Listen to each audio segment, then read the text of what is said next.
Hello and welcome to Browse Wild Antiques and our 10th Salvage Sundays Instagram video. This week I'm going to just start off with telling you a little bit of a story, so stay with us so you're going to hear all the story and you'll then see the items. Take yourself back to the 1800s, to the time of Burke and Hare, the infamous grave robbers, to the Penny Dreadfuls with Sweeney Todd, the murderous barber who chopped his clients up and put them into meat pies, and to Jack the Ripper, the Whitehall murderer. Well, in Staffordshire, we had our own notorious killer from the mid-Victorian period. His name was William Palmer, nicknamed Palmer the Poisoner. Now, he killed numerous people. It's thought that he killed his wife, his mother-in-law, at least two friends of his, and four of his children. And he was eventually caught for the murder of another close friend, James Cook. And all these murders took place by poisoning. He was a doctor. He had access to chemicals and potions that he would slip into drinks and cause the demise and death of his victims. The reason he did it, the motive, was money, greed. He was heavily in debt, gambling on horses, and so he made numerous thousands of pounds by committing these murders. The laws of the land were changed when he was caught. The laws of the land were changed so that he could be tried at the Old Bailey rather than the local assizes, which would have been Stafford Crown Court. And the reason for that was to stop the locals finding him not guilty, because he was such a popular character. But he was eventually found guilty, sentenced to death, and publicly executed outside Stafford Jail. And believe it or not, there were 30,000 people that turned up to watch the execution, some paying good money for front row seats. Very gruesome tale, but this is where it links in. This here is Palmer the Poisoner's clock. So when he's left his home in Rutchley, he set his watch by this clock. When he's gone to murder his victims, he set his watch by this clock. This was sold when his estate was dispersed following his execution. It was bought for 15 guineas in the auction that took place. It's a fantastic 8-day clock made by Rob Sutton. Sold by Rob Sutton in Stafford. Beautiful hunting scene on the top there, and this leather work with swan neck pediments at the top. It's set up, it's running, it's ready to go. An absolutely fantastic piece to have with a lot of history to it. If you want to buy this clock, you've got to ring me on 07 890 268 004. You can direct message me through Instagram as well. So Palmer the Poisoner's clock. The next thing that we'll come on to, a little bit more modern. This nice, really well carved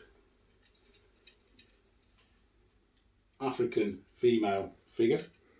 I'll just put my glasses on to tell you who it's signed by. And it's signed by J. Katunga.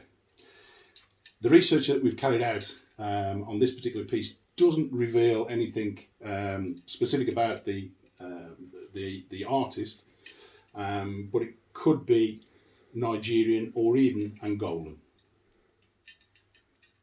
Again, ring me or DM me for prices and how to buy. A little bit more modern, nice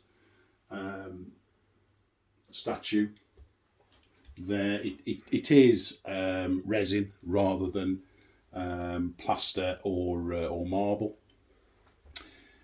Then we come across to this. We've got a pair of these. The other one is in our current timed online auction. It's a grain measure. 3 pint on the one side, 1.5 pint on the other.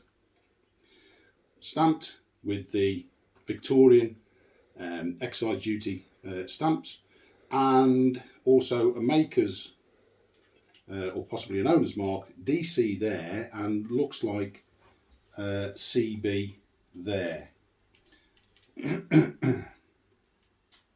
So again, direct message me for a price on that item. Then we come to 3 lovely little bottle coasters. They are what they are. A sort of pair.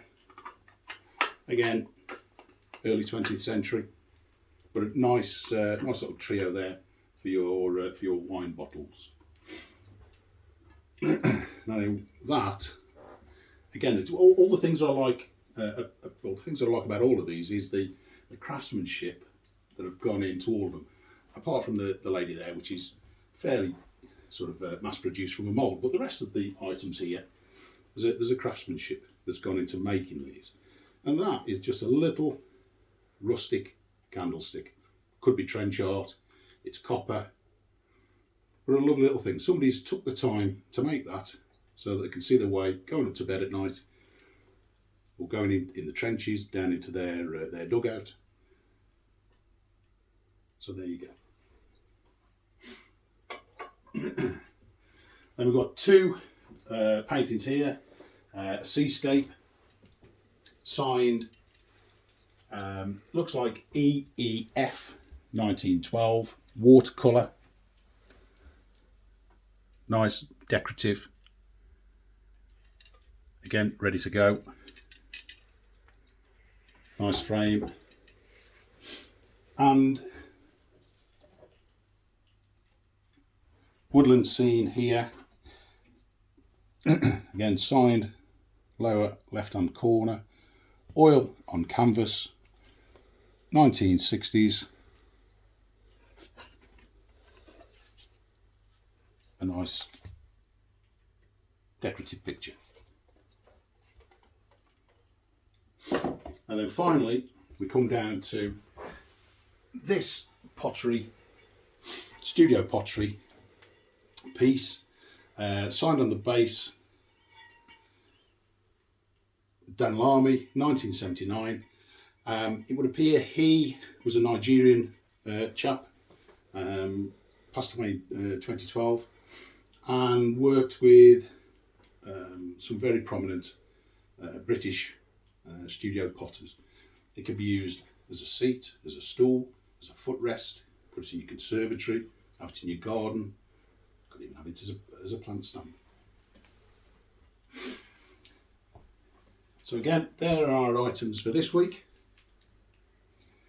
apart from this one, which Scottish silver,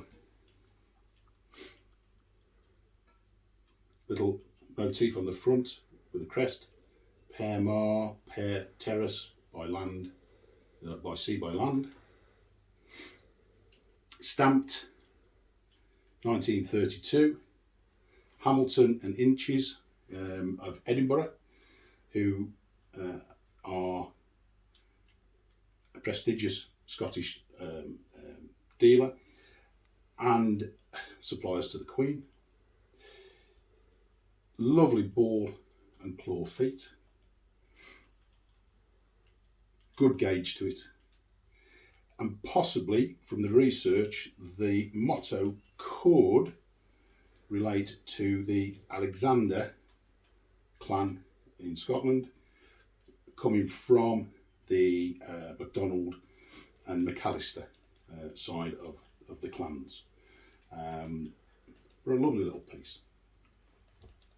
And again, if you're interested in that, want to know more, you can give me a call on 07890 268 004, or direct message me.